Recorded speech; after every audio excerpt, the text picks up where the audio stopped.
Loss is a part of life. In our previous episodes, and we talked about just the fact that we are built for relationships, and we exist in the context of relationships.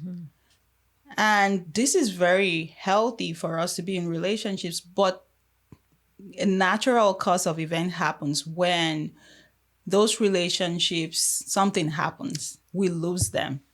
And sometimes it's due to death. I once heard someone say that the statistics of the death rate is 1 out of 1 will die. So it's not 1 out of 100, it's 1 out of 1. Every one of us at some point we will die. But what happens then when you already have a relationship with someone and you lose them? It can be hard. And how do you deal with life when that happens? And it's not only death that causes grief and causes pain. Sometimes it's even when we experience a broken relationship with maybe someone you see as a partner or as a friend, and it can really hurt deep. One of the challenges of loss and grief is that sometimes you don't have the words, especially when it just happens, to even communicate what you're going through. And that could be because you don't even know what you're going through. Sometimes it's just like a train just hit you, like you don't know how to, what am I feeling, especially when your life has been around this person or these people. You don't know how to, sometimes we feel like I don't know how to live. Like I don't know how to get out of bed and do anything without them. You know, this is people that you will find out that it's not like tomorrow they're coming back. I mean, I'm not going to see this person again, at least not in this side of the world. Imagine when somebody just goes for a week, how we miss them. Oh, they're coming back soon. But when you know that it's kind of terminal, you're not seeing these people again, our brain finds it hard to process. For me, one of the things that I experienced with it when my dad died was, at first I was just numb. I didn't even know how to grieve. I didn't know how to grieve. And I also remember that I was still doing, at first I wasn't able to go to work for a while, but then I went back to work, and it wasn't like I was all right, because in our society, after a while, people start expecting that you should be back in community. Other people just have a timeline, it seems, about how long your grief should take you. Now you should be able to show up at your job, and you should smile more. And that, for everyone, it's different. It's different what we go through. Some people go through depression. I know that I was depressed. It was hard to be motivated. And then I just had a baby too. Just I didn't want to get out of bed. I didn't want to do anything. So some of those days, my days started in the afternoon. I would just be in bed. I didn't want to do anything. So it can be that bad for your mind. And then, because your mind and your body is connected, you might find yourself struggling as well.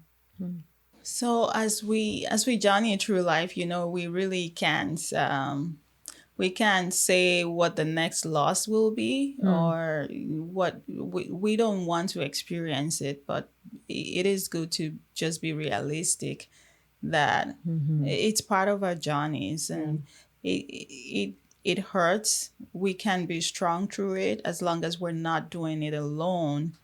We're encouraging you that if that's what you're experiencing even now, maybe some type of loss, where something happened different from your expectation, and you find yourself grieving. Like Kelly said, give yourself grace, be patient.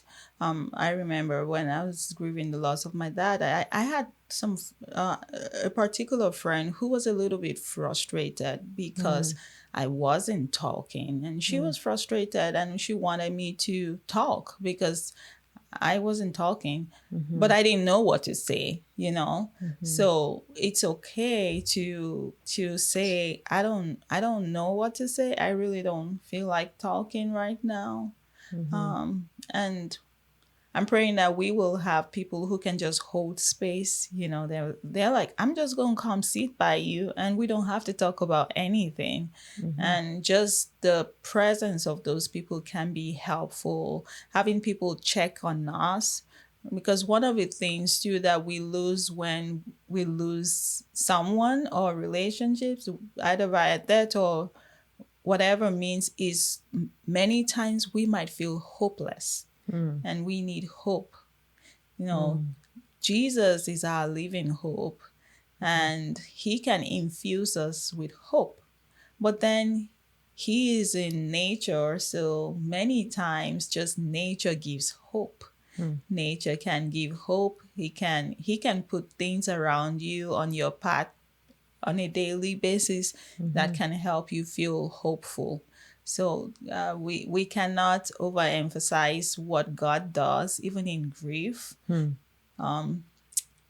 Definitely therapy would help, just having someone to talk to process.